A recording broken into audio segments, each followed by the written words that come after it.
Sasabihin niyo siguro, madali lang yan. Marami ang nakakagawa. Sige, ito ang panoorin niyo. Tatakbo muna na mabilis pa sa kotse, saka iaangat ang gulong. Madali. Napakadelikado, kaya nakakabilib. Ito si Bobby Root, ang ugat ng stunt na ito.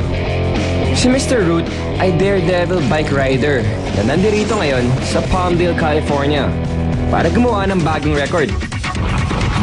Pasisikarin niya ang bisikleta ng mas mabilis pa sa kotse sa highway.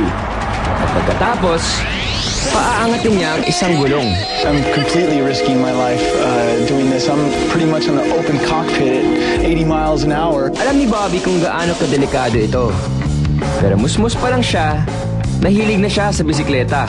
Mula mountain biking, competitive racing, pati trick riding.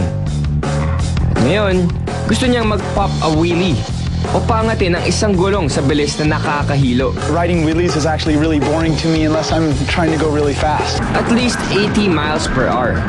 Para magawa yon, kailangan ang tulong ng isang van.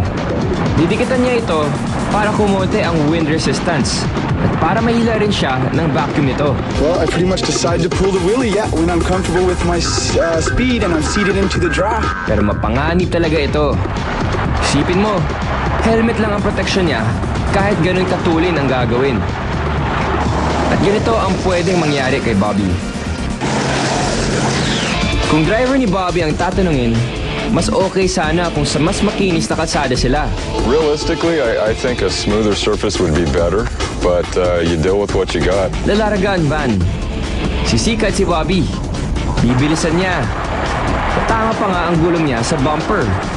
60 miles na. Tapos 70. Kung sumemplang siya dito, siguradong morgue na to. Pero hahato pa siya. 80 miles na. Iangat mo na ang gulong. Palpak. Hampas ang gulong sa kalsada. Sa sobrang lakas, tanggal ang kadena. Pero si Bobby ay hindi weakest link. Isang subok pa. Kaya maya, 80 na naman ang takbo niya. Sabay angat at tagumpay. Sa bilis na 86 miles per hour, nagawa ni Bobby na magbisikleta ng likod na gulong lang ang nakasayad sa lupa. Kita niyo naman ang nagagawa ng gulong at taong may determinasyon. Paano kaya kung ang kombinasyon gulong at imahinasyon? Sakyan natin ang time machine para magbakasyon sa Instant Ripley's.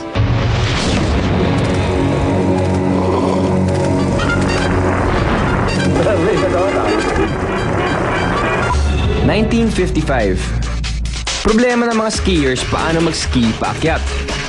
Kaya inimbento sa Austria ang pocket ski lift. Portable na, kaya ka pang kahit saan pataas. Kasi kotse lang ito. Ang pinakamotor niya ay yung gulong sa likod ng kotse. Doon mo ikakabit ang special attachment sa bakal na kable. Sabay sabit hanggang marating ang tuktok. Okay sana, kaya lang, yung mismong kotse, limitado. Hirap makadaan sa terrain ng mismong bundok. Kaya ang interes sa imbentsyong ito, bumagsak downhill. Tataas ang interes niyo, pati tibok ng puso pag napanood niyo ang mga susunod na eksena. Kaya kung gusto niyong bumilib, don't leave!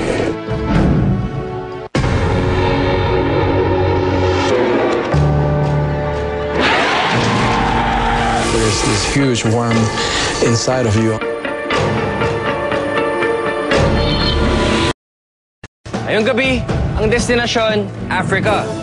Huwag kayong mandiri. Bumilib na lang.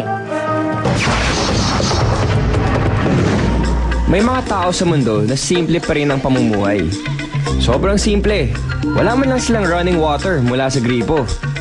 Sumasalak pa rin sila sa lawa o ilog para makainom. Kahit delikado. Kasi pwede nilang malunok ang parasite na ito. Ang lumalaki hanggang 3 feet sa loob ng katawan ng tao. At ang tanging paraan para mawala ito, dahan-dahang hilahin ito mula sa iyo. Kawawang tao. Dito sa Africa, biktima siya ng guinea worm. Kung tawagin nila ay fiery serpent. Kasi pag nasa loob mo ito, parang nasusunog ang laman mo. Para guminhawa, binubuhusan ng tubig ang sugat. At kwela dyan, yung tubig na yon ay galing sa mismong ilog o lawa na pugad ng guinea worm.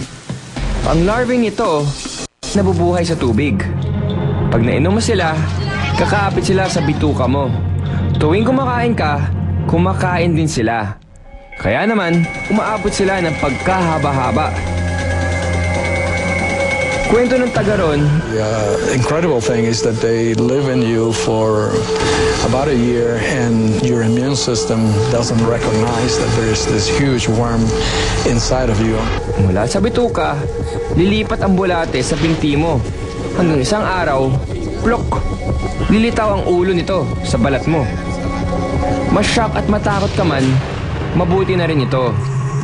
Kasi hanggat hindi lumilitaw ang bulate, hindi mo ito matatanggal sa katawan mo. Paano ito ginagawa? Paikutin muna sa posporo ang ulo ng bulate. Saka unti-unting hihilahin ito. Sobrang sakit, kaya matagal ang proseso. Naniniwala ba kayo na may kaso ng pasyente na may 60 worms sa katawan? Hindi sila nakamamatay. Pero pag na-infeksyon ka dahil sa kanila, dun ka madadali. Sa wakas, ligtas na ang batang to. At para mabawasan ang mga nabiktima tulad niya, ang Carter Center ay nagpapamahagi ng propaganda at mga water filter sa mga taga-Africa. Kaya sa susunod na iinom ka, mag-isip-isip ka muna. Malinis at pulido ang mga obra na makikita niyo mamaya. To see is to believe. Kaya, don't leave.